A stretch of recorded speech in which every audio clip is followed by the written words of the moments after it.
igreja passará pela grande tribulação?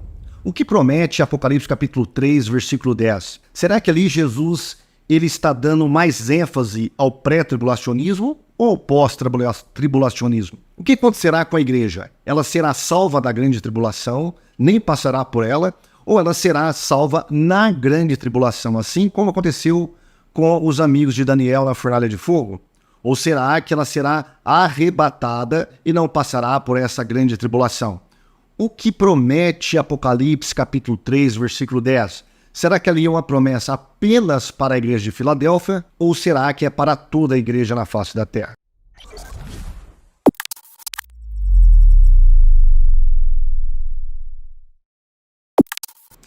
Neste versículo, parece que Jesus está fazendo um trocadilho ali, um jogo de palavras. Ele diz, assim como você guardou, eu te guardarei. Então, a igreja ali recebe uma promessa de ser guardada da hora da provação que virá sobre todo mundo. Quando nós analisamos as cartas, nós percebemos que as sentenças locais, nós podemos dividir em 3 grandes blocos, em sentenças locais, sentenças gerais e sentenças mistas. Há promessas para toda a igreja, há promessas que são apenas locais para aquela igreja, naquela localidade, naquela época, naquele tempo.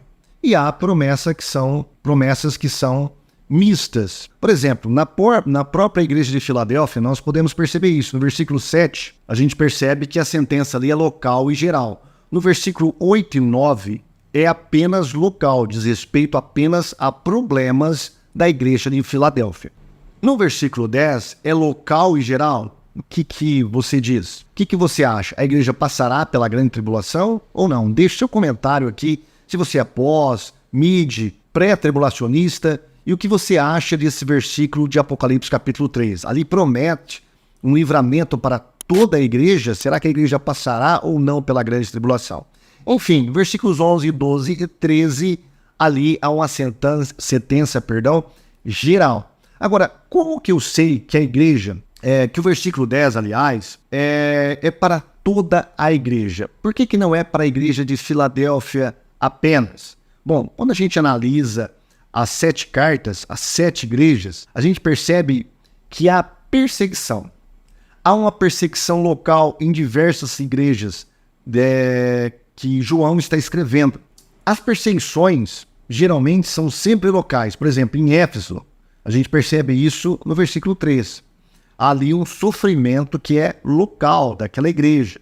Em Esmirna, versículo 10, dá a entender que é local. Em Pérgamo, versículo 13, é algo específico da igreja em Pérgamo. Em Tiatira não há perseguição, pelo menos a sentença aqui que Jesus profere a respeito dessa igreja não menciona a perseguição. Em Sardes parece que é uma perseguição local no versículo 2.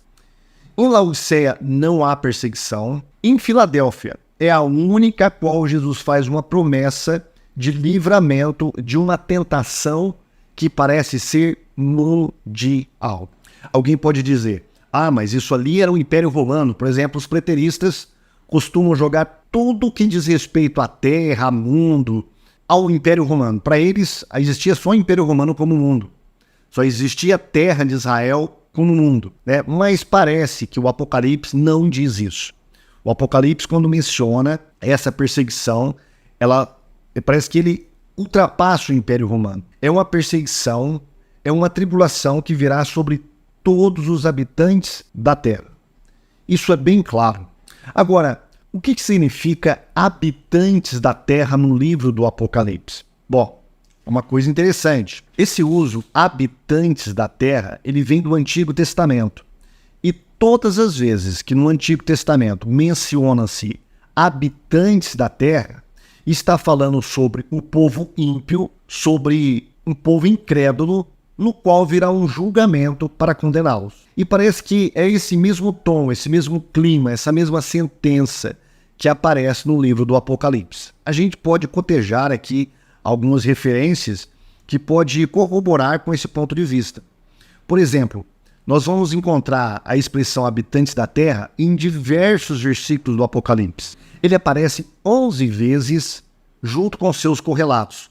Por exemplo, Apocalipse capítulo 3, versículo 10, que é o foco aqui do nosso estudo, o capítulo 6, versículo 10 também, o 8, 13, o 11, versículo 10 aparece 2 vezes, o 13, versículo 8, 12 e 14, 2 vezes, o 14, versículo 6 e o 17, versículo 8. Todos eles falam sobre habitantes da terra e sempre mencionam um julgamento sobre esses habitantes da terra. Por exemplo, Apocalipse capítulo 6, versículo 10.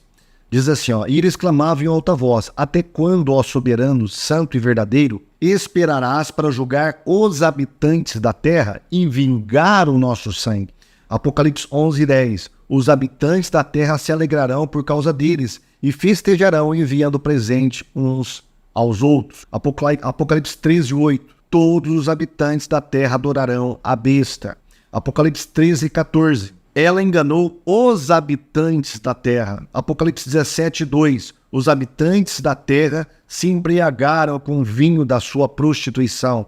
Apocalipse 17, 8. Os habitantes da terra cujos nomes não foram escritos no livro da vida. Apocalipse 8, 13. Ai, ai, ai dos que habitam na terra por causa do toque das trombetas.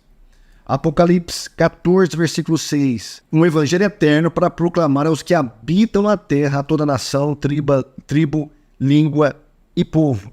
Então a gente percebe aqui que a expressão habitantes da terra e os que habitam sobre a terra, está dizendo a mesma coisa, refere-se aos ímpios, aos impenitentes, aos rebeldes, aqueles cujo nome não foi escrito no livro da vida, aqueles que adorarão a besta, aqueles que se alegrarão com a morte dos servos de Deus. Então, Apocalipse capítulo 3, versículo 10, fala que esta tentação acontecerá e virá sobre os habitantes da terra, os que habitam sobre a terra. Há uma coisa interessante aqui que nós podemos fazer uma reflexão, é que não diz que a igreja é que será aprovada. A aprovação não virá sobre a igreja. A aprovação virá sobre os que habitam sobre a face da terra. Isso aqui já é um pontinho para os pré-tribulacionistas. Por quê? Porque eles pregam que a igreja não passará pela grande tribulação. E de fato o versículo aqui fala que esta aprovação é para pôr à prova os que habitam na terra. São os habitantes da terra que passarão por essa aprovação. Enquanto que a igreja tem uma promessa de livramento. A aprovação da igreja, ela acontece aqui neste mundo, não na grande tribulação, não na ira do cordeiro, não nas tribulações que Satanás, o anticristo e a besta infligirão sobre os habitantes da terra. Parece que a igreja não passará por isso, ela será preservada, porque ela não estará aqui na terra. É isso que dá a entender essa sentença aqui do capítulo 3, versículo 10. E o contexto desta passagem aqui parece estar ligado à vinda de Cristo. Olha o que diz o versículo posterior. Apocalipse capítulo 3, versículo 11. Eis que venho sem demora, guarda o que tens para que ninguém tome a tua coroa. Então, ao mesmo tempo que ele promete livrar aquela igreja da hora da tentação que virá sobre os habitantes da terra, para pôr à prova os habitantes da terra, ele parece que liga isso com a vinda do Senhor Jesus. Eis que venho sem demora, guarda o que tens, para que ninguém tome a tua coroa.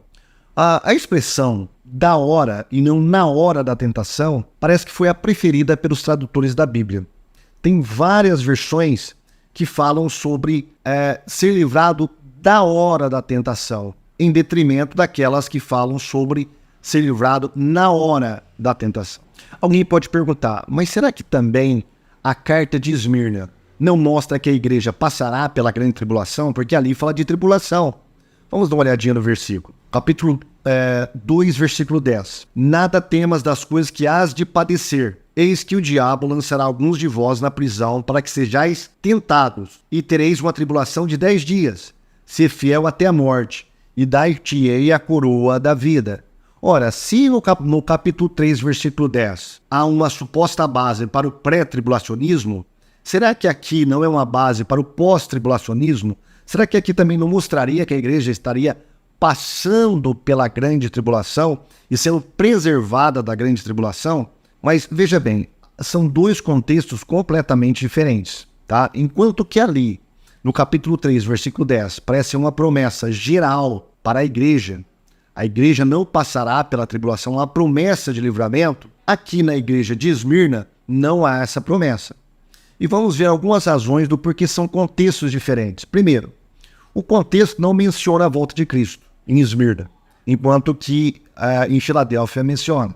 2, a perseguição é local e não é mundial. Ali é uma perseguição para a igreja de Esmirna, não é sobre todos os habitantes da terra. E ali também é uma aflição de Satanás, não é a ira do Cordeiro. O Apocalipse fala sobre o dia do Senhor Deus Todo-Poderoso, a ira do Cordeiro e daquele que está sentado no trono. Não fala nada disso, aqui é apenas uma perseguição local infligida pelas potestades das trevas contra a igreja em Esmirna.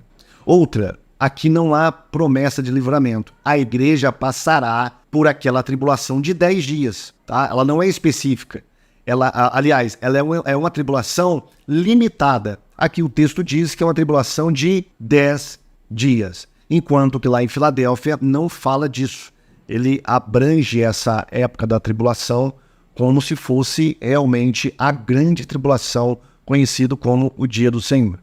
Então nós podemos concluir de Apocalipse capítulo 3, versículo 10 o seguinte: é uma promessa que parece se enquadrar para toda a igreja, não é apenas para a igreja em Filadélfia.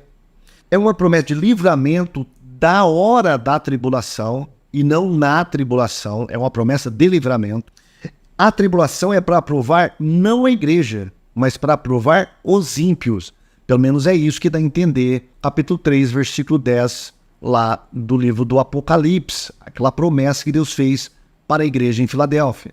Bom, você viu que é um estudo bem simples, bem dedutivo, tá? Não é nada assim exegeticamente profundo ou aprofundado, mas aqui parece que a balança ela pesa mais para os pré-tribulacionistas do que para os pós-tribulacionistas.